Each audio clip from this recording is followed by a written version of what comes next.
nuk ndalen vrasjet në Shqipëri.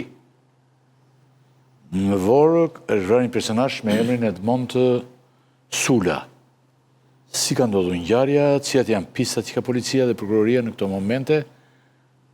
Për dy do të analizojmë ne. Ja, ky është personazhi, çfarë është? Për çfarë është vrarë? Një personazh i cili nuk ka ndonjë emër shumë të madh në botën e krimit. Gjithsesi procedura. Nuk ka emër, po ka, domethënë. Po, i proceduar, jo, nuk është se ka ndonjë emër të madh, po me probleme të shumta ligjore, policia e njeh se policia ka proceduar me 10 herë, ky është një tjetër problem. 28 herë. Se sa e ka proceduar 28 herë. Për krime të vogla. Çfarë se ka proceduar? Deri te vrasja ka arrestuar. Në për vrasje. Në atë rast ai nuk ka qenë për moskallëzim krimin. Moskallëzim krimin, nuk ka patur një nuk ka pasur rol domethënë. Nuk ka patur rol. Nuk i përket një rangu të lartë në krimin e organizuar shqiptar, qoftë edhe në krimin është një ashtu siç tha Tani që policia e njeh mirë, është goditur afër shtëpisë në momentin që do të parkonte, sa ka parkuar makinën do të futej në shtëpi, është gjetur, besoj se janë gjetur 2 gjoja vetëm, por është goditur në mënyrë, në një qitje perfekte.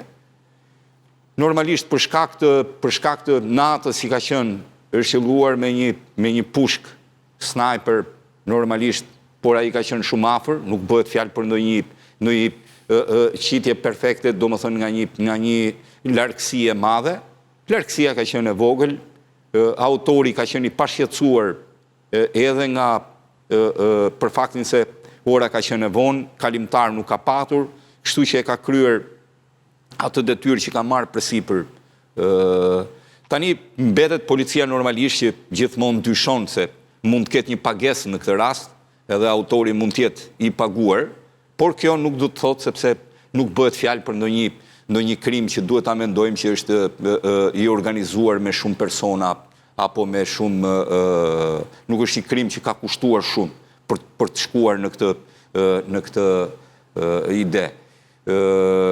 Ajo që duket qartazi, viktima nuk ruaj, nuk mendonte se kishte konflikte kaq të mëdha sa mund të arrinin deri në ekzekutimin e tij.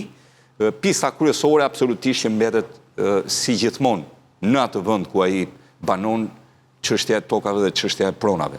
Kjo është motivi, por motive mund të ketë shumëta për shkak të lëvizjeve të tij dhe të aktiviteteve të ndryshme që ka patur më herët, por pista kryesore mbetet toka në rreth rrotull banesës së tij dhe në fshatin Bërxull. Kjo për arsyen se merrej edhe me shitblerjen e tokave në këtë fshat.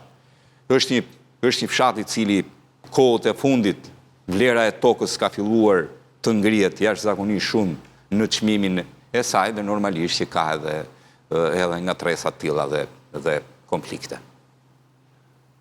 Po, në një detaj tjetër kemi për këtë. Ajo që kuptohet nga kjo ngjarje zoti Rekipi është që kemi të bëjmë me një krim i cili nuk ka lënë shumë prova në vendin e ngjarjes. Kemi vetëm në informacionin që unë kam një plumë të qelluar drejt viktimës dhe ai ka qenë fatal për të.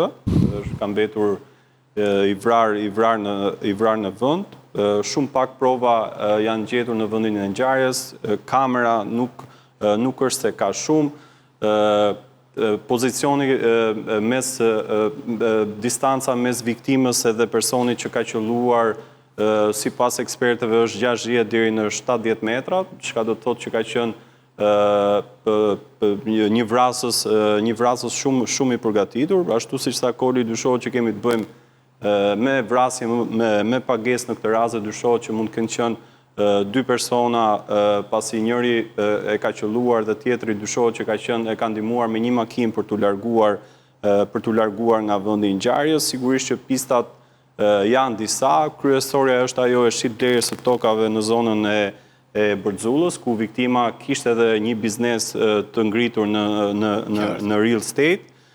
sigurisht njihej si person problematik pasi ka pasur konflikte të herpashershme me banorët e zonës, por kjo pjesë nuk është se i qëndron shumë sipas grupit hetimor dhe ka qenë i proceduar me 10 raste nga policia e Tiranës, ka qenë i proceduar edhe për moskallëzim krimi në vrasjen e teknikut të koncesionerit në vitin 2019 në zonën e Myslimshyrit, por edhe në atë rast arriti të shpëtoj, po them, drejtësisë dhe ajo që është interesante është që policia dhe prokuria e Tiranës është që kanë kërkuar dhe një informacion nga Interpoli për të parë nëse ka të dhëna për këtë personazh në drejtësitë, po them, të vendeve të Bashkimit Evropian dhe nëse ka pasur probleme në këto vende.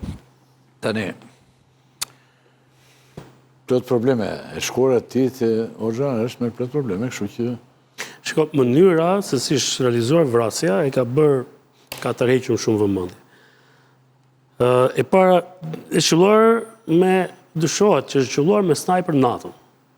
Tani ajo sa ish para shtëpisë, dhe aty ka ndriçim, nuk është se nuk ka ndriçim. Dhe kjo e ka ndihmuar qitsin, se nuk është kollaj të gjush NATO me sniper. Nuk është një aq më tepër që ai ka një tek plumb. Dhe mund të ketë realizuar dhe fakti që se ka dëgjuar njëri të shtënën, se nuk është dëgjuar e shtëna, dhe mase mund të jenë edhe 2 të shtëna dhe nëse dim kush, nëse janë 2 gëzhoja, si shta Koli, por në ati jetën e ka marrë një tek plumb. Do thotë që qitsi ka patur mundësi shikimi vetëm nga ndriçimi i banesës.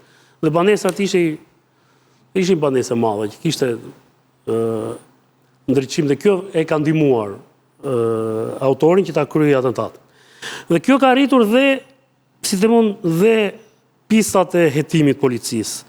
Fakti që është bërë një vrasje këtij lloji, sepse në fundit, në një situatë tjetër, me një motiv tjetër, ky nuk mbroi, siç ta Koli, mund të shkojë në një distancë fare të afërt dhe ta godisi. Fakti që është zgjedhur kjo lloj goditje, dhe kjo lloj mënyre eliminimi, dhe ka ngritur dyshime që kemi të bëjmë me një motiv i cili ka justifikuar të gjithë këto kostot të ngjarjes, sepse ka një ngjarje. Çdo kosto ka pra çdo ngjarje ka një kosto vet. Dhe mbi koston pastaj fillon dhe analizon mbi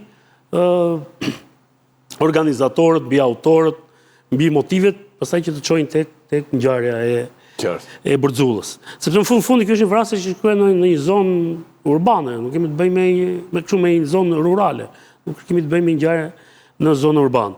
Sigurisht që ky ka njohje atje në zonë, pra ky nuk ka patur ndonjëherë një grup të vetin, por është njëri që ka njohje me shumë grupe që kanë vepruar në atë zonë apo në rrethina të tjera të kryeqytetit. Pra është njëri që ka njohje, prandaj policia ka proceduar kaq shumë herë, është shumë i njohur nga policia. Por do të shohim zakonisht në ngjarjet që nuk kanë ndonjë motiv të fortë, zbulohet shpejt ngjarje.